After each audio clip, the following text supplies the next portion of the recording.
দর্শক, আমরা সেই লেভেলের একটি ব্লগ করেছি। আপনারা এই ব্লগটি দেখলে আপনাদের পরাণটা জুড়ে যাবে। দর্শক, আপনারা আমাদের এই ব্লগটা দেখেন, এত সুন্দরভাবে আমরা তুলে ধরছি আপনাদের মাঝে। আপনারা দেখলে, আপনারা যদি ভালো না লাগে আপনাদের এমবি আমরা রিটার্ন ব্যাক পাঠিয়ে দিব। দর্শক, আপনারা এই ব্লগটা দেখে যান আর আমাদের প্রকৃতির খুব দৃশ্যগুলা আপনারা তুলে ধরেছি আমরা, আপনারা উপভোগ করে যান।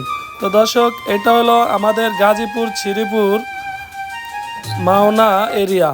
তো আমি এমসি বাজার দিয়ে এখন চলে যাব ছাতির বাজার। ওই জায়গায় বিভিন্ন রকমের অনেক সুন্দর সুন্দর গাছপালা আছে আর অনেক সুন্দর সুন্দর জায়গা আছে, দেখলে পরাণটা জুড়ে যায়। দর্শক দেখেন কত সুন্দরভাবে আমরা এই যে ভিডিওটা তুলে ধরেছি, দেখেন কত সুন্দরভাবে বনের মতন।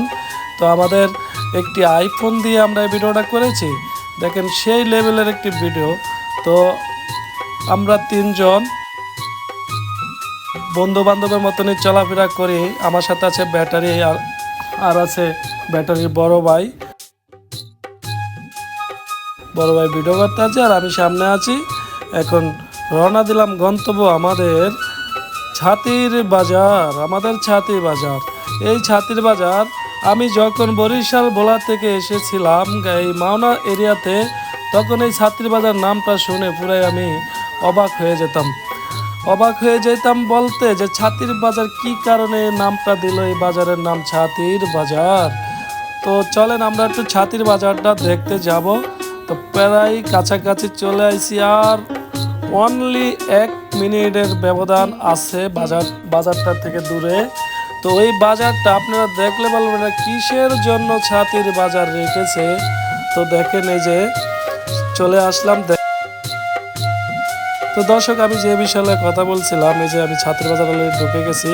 এই যে দেখতে দেখতে ছাতির বাজার, এই যে দেখেন ছাতির বাজার, এই সেই ছাতির বাজার।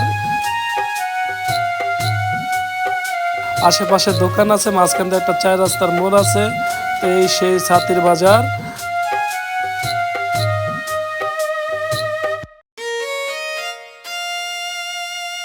তো দেখতে দেখতে চলে আসলাম একটি দোকানে আমার গাড়ির তেল লব। তো কাকাকে জিগাইতে আছে কাকা তেল কত। কাকা বলতে আছে 140 টাকা। তো আমি চিন্তা করলাম হাফ লিটার লয়ে এলাই, আমার তো বেশি তেল লাগবে না, হাফ লিটার আমি তেল ক্রয় করলাম। এখন গন্তব্য আমাদের দর্শক মেন জায়গায়, যে জায়গায় গজারির বাগান, বিশাল বিশাল গজারির বাগান, দেখলে পরাণটা জুড়ে যায়।